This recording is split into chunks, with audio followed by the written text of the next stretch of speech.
అందరికీ నమస్కారం. అస్సలాము అలైకుం రహమతుల్లాహి బర్కాతు. మిత్రులారా, 1999లో నేను రాజకీయాల్లో అడుగుపెట్టాను. మా పెద్దాయన డాక్టర్ డి రామానాయుడు గారి కోసం.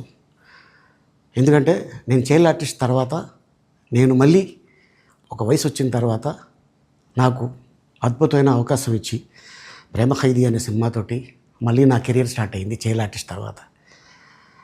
అలాగే వారు బాపట్ల నుంచి ఇలాగ నేను ఎంపీగా నుంచుంటున్నాను రా, నువ్వు రావాలి, నా క్యాన్వాస్ చేయాలి అనగానే తప్పకుండా గురుగారు, ఎందుకంటే మీ సినిమా తర్వాత నేను మళ్ళీ ఒక ఆర్టిస్ట్గా నేను ఎదిగాను, సో డెఫినెట్గా నేను వస్తాను అని చెప్పి వెళ్ళటం జరిగింది.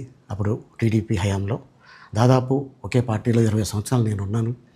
తర్వాత మళ్ళీ ఇటు రావడం జరిగింది. నాకు అన్నం పెట్టింది ఫస్ట్ నా తెలుగు ఇండస్ట్రీ, నా తెలుగు ప్రజలు, ప్రేక్షక దేవుళ్ళు, నా నిర్మాతలు, నా డైరెక్టర్సు, నా హీరోలు. ఈ రోజున ఈ రేంజ్లో నేను ఎదిగాను. 45 సంవత్సరాలు ఇండస్ట్రీలో ఉన్నాను. దాదాపు 1200 సినిమాలు పైచిలుకు యాక్ట్ చేయడం జరిగింది. 6 భాషల్లో యాక్ట్ చేయడం జరిగింది. ఓకే, నేను దయాగుణం ఉంది, భగవంతుడు ఇచ్చాడు కాబట్టి నాకు రాజకీయం తోడైతే కొద్దిగా 10 మందికి నేను సాయపడగలను అనే ఉద్దేశంతో రాజకీయాల్లోకి వచ్చాను తప్ప రాజకీయాలు చేయాలని రాజకీయాల్లోకి రాలేదు. ఇండస్ట్రీ నాకు ఇంత మంచి లైఫ్ ఇచ్చింది, నేనేం చేస్తే బాగుంటుంది అని నలుగురిని చూసి నేను ఒక ట్రస్ట్ పెట్టుకున్నాను మా నాన్నగారి పేరున. దాదాపు 16 సంవత్సరాలు అవుతుంది నేను ట్రస్ట్ పెట్టుకొని. ఏ రోజు కూడా, ఈవెన్ దో కోవిడ్లో కూడా ప్రతి నెల వాళ్ళకి 1000 రూపాయలు నేను సాయం చేసేవాడిని. కోవిడ్లో కూడా ఆపకుండా అలా కంటిన్యూగా సాయం చేస్తూనే ఉన్నాను.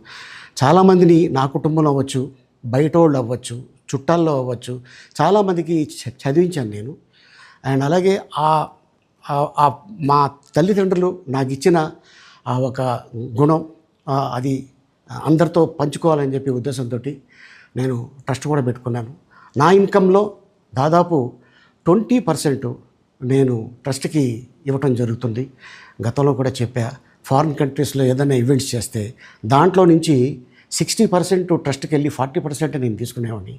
సో ఇట్లాగా చాలా సేవలు చేసి ఉన్నాను కాబట్టి ఈ మాట కూడా నేను మీకు చెప్పుకుంటున్నాను.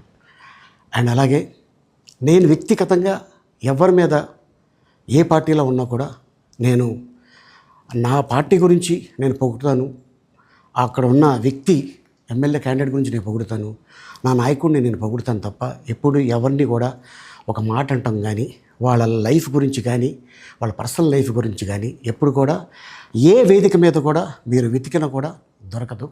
అండ్ అలాగే సో నేను ఈ రోజున మీ ముందుకి రావడానికి కారణం ఏంటంటే, నేను ఏ పార్టీ మనిషిని కాదు, ఏ పార్టీ సపోర్టర్ని కాదు, ఐఎమ్ జస్ట్ కామన్ మ్యాన్గానే ఉండి ఇక నా సినిమాలు, నా షూటింగ్లు నేను చేసుకుందాం అని చెప్పేసి అనుకుంటున్నాను. That's it. ఈ మాట చెప్పడానికే నేను మీ ముందుకు వచ్చాను. సో నేను ప్రతి 5 సంవత్సరాలకు ఒకసారి ఎలక్షన్లో మీరు వెళ్ళి ఎలా ఓటేస్తారో నేను కూడా ఒక కామన్ మ్యాన్గా వెళ్ళి ఓటేసేస్తాను. సో రాజకీయాలకి స్వస్తి, గుడ్ బై, థ్యాంక్ యూ.